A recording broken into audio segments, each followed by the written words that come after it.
धर्मपुर गांव में एक घनसो नाम का किसान रहता था। वो अपनी पत्नी के साथ शांतिपूर्वक जीवन बिता रहा था। किसान होने के नाते वो हर साल फसल बेचकर अपना घर चलाता था। त्योहारों के समय घनसो ज्यादा मेहनत करता और अपने परिवार को खुशी से रखने की कोशिश करता। एक बार बारिश न होने की वजह से गांव वालों को खेती में भारी नुकसान सहना पड़ा। अरे दीपाली, कहाँ गई? कुछ खाने का इंतजाम हुआ या आज भी सूखी रोटी खाकर ही गुजारा करना पड़ेगा? आज खाने का इंतजाम तो हो गया है। आज मैंने दाल चावल बनाई है, साथ में आपके पसंद का रायता बनाया है, लेकिन कल का कुछ इंतजाम नहीं हो पाया है। रात का खाना खाकर घनसो सुबह खेत में चला गया। घनसो खेत में जाकर खेत में जमे हुए घास निकालने की सोचता है। अरे बारिश हो नहीं रही, ऊपर से खेत में ये बेमतलब की घास उगी जा रही है। मैं इन्हें अभी निकाल फेंकता हूँ, इससे आने वाली फसल अच्छी हो जाएगी। अरे ये क्या कर रहे हो घनसो भाई? घास निकाल रहे हो? अरे फसल तो उगी नहीं तो कम से कम ये घास गाय और बैल के लिए तो रहने दीजिए। अरे गाय भैंस को कोई कमी नहीं है, उन्हें भरपूर चारा सारे ही खेतों से मिल रहा है। कमी तो हम जैसों को है। अब तो बारिश भी नहीं हुई। खैर कोई ना कोई उपाय तो हम निकाल ही लेंगे इस चीज का। इतना कहकर कल्लू वहां से चला जाता है। घनसो खेत में फिर से घास काटना शुरू कर देता है। घास काटते वक्त घनसो को खेत में दबा हुआ एक खंजर दिखाई देता है। घनसो उसे निकालने की कोशिश करता है। अरे ये खंजर यहाँ कैसे? खेत में दबा हुआ नजर आ रहा है। घनसो उस खंजर को निकालकर अपने थैले में रख लेता है। घनसो घास काटकर अपने घर की तरफ निकल जाता है। घर जाकर वो अपनी पत्नी दीपाली से कहता है, अरे भगवान, कहाँ हो? ये देखो मुझे आज खेत में क्या मिला। यहाँ आओ। ओफो, ऐसा क्या मिल गया जो इतने खुश हो? देखो ये मिला है मुझे। खंजर बहुत कीमती दिखाई पड़ता है। खंजर छोड़िए, कुछ खाने का इंतजाम कीजिए। हमारे पास कल रात का दाल चावल ही रखा हुआ है, जो अभी के लिए तो हो जाएगा, लेकिन उसके बाद हमारे पास खाने के लिए कुछ नहीं बचेगा। अरे क्यों ना मैं इस खंजर को बाजार में बेच आऊं? इससे हमारे हफ्ते भर के अनाज का इंतजाम हो जाएगा। आपने बात तो अच्छी कही, लेकिन ये खंजर हमारी किस्मत का मिला सामान है। इसे हमें हाथ से जाने नहीं देना चाहिए। तुम्हारी बातें एकदम सच्ची हैं, लेकिन हमारे पास इसके अलावा और कोई रास्ता नहीं है। दीपाली और घर के खाने की समस्या को देखकर घनसो खंजर को बाजार में बेचने जाता है। बाजार जाकर घनसो लोहे और लोहे के कामगारों के पास खंजर को बेचने लगता है। भैया, मुझे इस खंजर के कितने रुपए मिलेंगे? दिखाइए जरा, आप इसे कहीं से चुरा के तो नहीं ला रहे? अरे किसान हूँ, चोर नहीं। मैं इसे कहीं से चुरा के या किसी से छीन कर नहीं ला रहा। ये मुझे मेरे खेत में दफन मिला है। दुकानदार उस खंजर को ध्यान से देखकर घनसो से कहता है, ये दिखने में तो बहुत पुराना है। इसके मैं तुम्हें 2000 से ज्यादा पैसे तो नहीं दूंगा।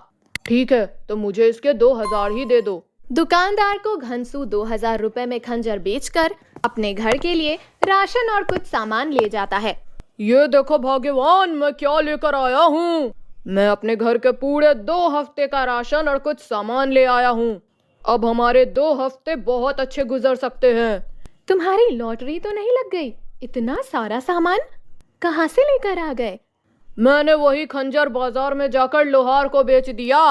उसने मुझे पूरे 2000 रुपए दिए। और फिर इसी तरह घनसो ने सारी बात दीपाली को बताई और इत्मीनान से खाना खाकर सो गया। दूसरे दिन वो खेत में जाकर घास काटने लगा और वहाँ उसे फिर वही खंजर जमीन में धंसा हुआ मिला। अरे ये क्या? ये तो वही खंजर है। ये यहाँ कैसे आया? कहीं मैं सपना तो नहीं देख रहा? ये संभव नहीं हो सकता। घनसो खंजर को खेत से निकालकर अपनी पत्नी दीपाली के पास चला जाता है और हैरान होकर उससे कहता है, ये देखो, मुझे फिर से वही खंजर हमारे खेत में मिला। देखो देखो, ये वही खंजर है जिसे मैं कल बाजार में बेच कर आया था। अरे ये कैसे हो सकता है? ये हमारे खेत में फिर से कैसे आ सकता है? कोई हमारे साथ मजाक नहीं कर सकता? कहीं ये जादुई खंजर तो नहीं? मैं भी तो वही सोच रहा हूँ। ये शायद कोई सपना है। कल ही तो मैं इसे बेचकर इतना सारा सामान लेकर आया। अब इसकी वजह से कहीं हम किसी मुसीबत में न पड़ जाएं। तो मैं इसे फिर से बेच दूं? हमारे पूरे महीने का राशन हमारे पास आ जाएगा और तो और हमें कुछ काम भी नहीं करना पड़ेगा।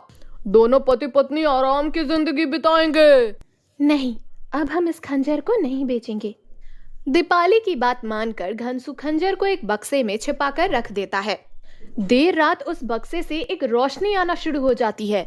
वो रोशनी इतनी तेज होती है कि रात में भी उन्हें दिन जैसा लगता है। सुनिए जी, उस बक्से में से रोशनी आ रही है। ये जरूर उस खंजर की रोशनी है। मुझे भी ऐसा ही लग रहा है। उन दोनों को बात करता हुआ देखकर उस बक्से से आवाज आनी शुरू हो जाती है। बक्सा जोरों से हिलने लगता है। ओए माँ, भागो यहाँ से, ये बक्सा तो हिलने लगा। भूत भूत! रुक जाओ, बक्सा खोल कर देखते हैं, जरूर कोई बात होगी। घनसू जाकर उस बक्से को खोल कर देखता है। हट जाइए वहाँ से, कहीं कोई अपशगुन ना हो जाए। घनसू और दीपाली की बात सुनकर वहाँ पर उनका पड़ोसी कल्लू भी आ जाता है। अरे क्या हुआ दीपाली बहन, इतनी रात को ये कैसा हंगामा? वो देखिए, वहाँ पर हमारे बक्से से रोशनी और कुछ आवाजें आ रही हैं। इसमें से तो कोई आवाज नहीं आ रही। जरूर आप दोनों को कोई गलतफहमी हुई है। सो रहे थे ना आप लोग, बूढ़ा सपना देखा होगा। वरना ऐसा कभी हो सकता है भला, सोच के देखो। इतना कहकर कल्लू वहाँ से चला जाता है। उसके जाते ही बक्से से फिर से आवाज आने लगती है। मैं वहाँ से कैसे बचकर आया ये तुम दोनों को बताता हूँ। दोनों पति पत्नी डर जाते हैं और बक्से से पीछे हट जाते हैं। ठहर जाओ, भागो नहीं, मैं तुम्हें कोई नुकसान नहीं पहुंचाऊंगा। अरे कौन हो तुम और हमसे क्या चाहते हो? मैं कौन हूँ? मैं तुम्हारे खेतों की सदियों से रक्षा कर रहा हूँ, तुम्हारे पुरखों के समय से, और तुम मुझसे पूछ रहे हो कि मैं कौन हूँ। क्या चाहते हो तुम हमसे? क्या चाहता हूँ? तुम दोनों क्या चाहते हो? तुम दोनों ने मुझे उस लोहार के पास बेच दिया। अरे तो हम और क्या करते, हमारे पास और कोई काम था ही नहीं। घनसू और दीपाली इस बात को समझ नहीं पाते कि उनके साथ क्या हो गया। तुम हमसे चाहते क्या हो? यही कि तुम फिर से मुझे अपने खेत की दाईं तरफ गाड़ दो और कमाल देखो, तुम्हारी तरक्की होगी। इससे तुम्हारे खेत पहले से ज्यादा उपजाऊ और सटीक हो जाएंगे। सुनिए जी, इस जादुई खंजर को वहीं गाड़ दीजिए, इससे हमारे घर की तरक्की हो जाएगी। खंजर की बात सुनकर घनसू ने उस खंजर को अपने खेत की दाईं तरफ गाड़ दिया। उसके बाद तो दोनों पति पत्नी की मानो किस्मत ही बदल गई हो। पूरे धर्मपुर गांव में उन दोनों का बोलबाला हो गया। और मैंने कभी नहीं सोचा था मेहनत और सत्य की राह पर चलने से हमारा जीवन बदल जाएगा। दोनों पति पत्नी अपने आगे की जिंदगी को और अच्छी तरह से और शांतिपूर्वक जीते हैं।